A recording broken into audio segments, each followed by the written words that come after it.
foi realizado através da elaboração de um vídeo MUCT. Libera porque, ao aprender, descobrimos que podemos ensinar, porque também ensinando podemos aprender e nos divertir. A primeira parte do nosso estudo consiste em alguns depoimentos reais de um ex-funcionário de telemarketing. A partir disso, abordaremos pontos relevantes relacionados ao serviço de atendimento de telemarketing e também às leis e normas aplicadas no setor. Bom, sou Leonardo, tenho 19 anos, sou estudante, trabalhei na empresa Fidelity, terceirizada que cuidava dos cartões de crédito do Bradesco. Trabalhei como operador de cobrança, telemarketing, de fevereiro a agosto de 2013. Bom, a rotina de trabalho era a seguinte: eu tinha que chegar uns 15 minutos antes do meu horário para organizar meu posto de atendimento, deixar nas normas ergonômicas. Aí eu atendia clientes até um certo período de tempo, normalmente 1h30, tinha uma pausa de 10 minutos para descanso. Aí eu voltava para o posto de atendimento, trabalhava mais 1h30 até a hora do meu break. O break era de 20 minutos, que era o tempo que você tinha para almoçar. Não tinha nenhum outro tipo de pausa para descanso, era corrido o tempo. E mais um descanso de 10 depois do break, 1h30 depois de atender. E depois ficava até dar o final do expediente. O lugar que eles deixavam pra gente almoçar era relativamente pequeno para a quantidade de pessoas que eles tinham contratado, que estavam trabalhando lá dentro. Acontecia um congestionamento, o nosso tempo era limitado para comprar as coisas para comer e isso prejudicava o nosso tempo. E o banheiro, que sempre foi um problema. O tempo do banheiro era de 5 minutos, você não podia ultrapassar esses 5 minutos, senão com certeza seu supervisor ia chamar sua atenção. Bom, eu pedi o desligamento da empresa pelo fato de o trabalho ser muito estressante, cansativo, trabalhava das segunda a sábado. Por ser muito cansativo, estava comprometendo o meu desempenho na faculdade e o salário era baixo e não conseguia honrar com todas as coisas que eu tinha que pagar para me sustentar na faculdade. Quando eu entrei na empresa, eles já começaram te dando uma falsa esperança de crescimento na empresa por ela ser multinacional. E depois que você se adequa e começa a trabalhar, eles começam a te pressionar para bater as metas de qualidade e de recuperação monetária. O problema é que às vezes as pessoas precisam muito desse trabalho e a ameaça vai justo na demissão, na perda do cargo, que muitas pessoas precisam desse dinheiro. Então, para que a pessoa bata a meta, eles ameaçam a demissão. Ao mesmo tempo, quando você já se adequou às normas, já está batendo meta, você já ficou de saco cheio porque está estressado, o trabalho é realmente estressante, eles não te demitem de forma alguma, que é para não ter o prejuízo monetário para a empresa. Eles esperam que você se demita ou dê a justa causa para a empresa. A pressão chegava a ser tanta que, ao mesmo tempo que eu estava falando com um cliente, que é uma coisa delicada, tem que tomar cuidado para não gerar o processo para a empresa, tinha um supervisor gritando na minha orelha, pedindo para eu diminuir meu tempo falado, que é a quantidade de tempo que eu fico com o cliente na linha. Eu tenho que resolver o assunto rápido, logo. E o cliente coloca a culpa em mim porque o serviço da empresa é mal prestado. O serviço do telemarketing foi feito para dar errado no Bradesco.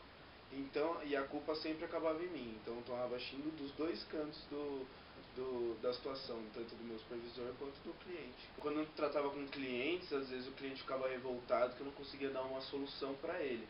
Mas a empresa determinava que com uma quantidade de dias você podia fazer tal procedimento que ajudaria o cliente. Porque ele tinha que ficar devendo um mínimo para você poder oferecer o outro serviço que ia conseguir fazer com que ele pagasse a dívida. Então você fica nesse estresse moral, porque você sabe que você pode ajudar o cliente, mas seu emprego depende disso. Bom, no que diz respeito aos aspectos ergonômicos dentro do posto de atendimento, a gente tinha que chegar lá e regular o encosto da cadeira, a inclinação do encosto para as nossas costas, a altura da cadeira, a altura dos braços da cadeira, que devia ficar na mesma altura da mesa, que também era regulável, e o monitor na altura dos olhos. Só o apoio para pés que não tinha e está previsto em lei. A quina da mesa também era arredondada, que está previsto em lei, e realmente, de fato, aconteceu. Bom, a empresa disponibilizava uma ginástica laboral para os funcionários, que ajuda a prevenir as lesões por movimento repetitivo. Só que essa ginástica era feita da seguinte forma: você não podia parar de trabalhar para fazer a ginástica. Então eu estava fazendo a ginástica ao mesmo tempo que eu estava resolvendo um problema com o cliente. Muitas vezes eu atrapalhava a ginástica, eu tinha que parar porque eu estava resolvendo um negócio com o cliente e não dava, tinha que digitar, não dava para fazer a ginástica. O headphone, equipamento principal da gente, era um head bolinha assim, mais ou menos do tamanho da orelha, com um caninho e de um lado só da orelha, que é para você ficar com um ouvido no cliente e um no supervisor seu gritando com você. Muitas vezes não dava para você escutar a pessoa falando, pela má qualidade do som e entre outros o barulho do outro lado da linha, e você não pode desligar o telefone. Você é proibido de desligar. Então você acaba forçando, tentando escutar e acaba lesando a orelha.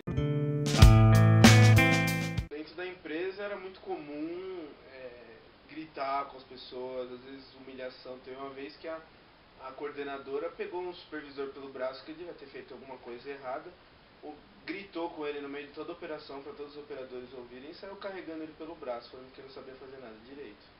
E outra vez uma operadora levou o celular para o posto de atendimento e não pode levar o celular por causa da segurança do cliente. O coordenador também pegou e gritou com ela, quase fez a menina chorar. Então são coisas que são comuns na cultura da empresa e acontecem sempre, fica um ambiente bem carregado, um ambiente bem de inimigos. O trabalho não pode parar lá, então a gente não tem tempo para conversar entre si, só conversa com o supervisor. E se você arriscar uma conversa, normalmente você é chamado a atenção para você parar de conversar. Você só pode conversar durante as pausas, que são poucas, e a hora de sair e na hora de entrar. Bom, baseado então na nossa entrevista, agora a gente vai conversar com o Otoniel Obara, que é bacharel em Direito. Então, Otoniel, o que a legislação fala sobre os operadores de telemarketing e sobre as condições de trabalho? Bom, o anexo 2 da NR17 trata sobre a atividade de teleatendimento e telemarketing, as diversas modalidades desse serviço, de modo a proporcionar o máximo conforto, segurança, saúde e desempenho e eficiência.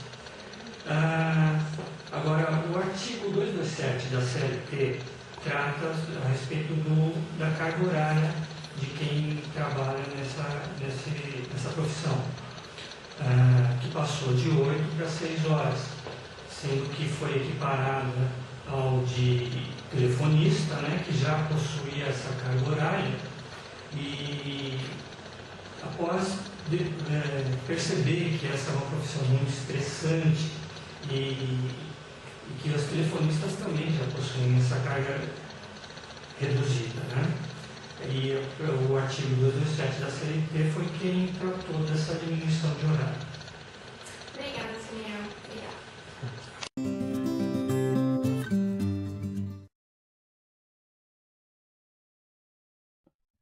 Como toda atividade, o telemarketing exige preocupações com a saúde física do colaborador.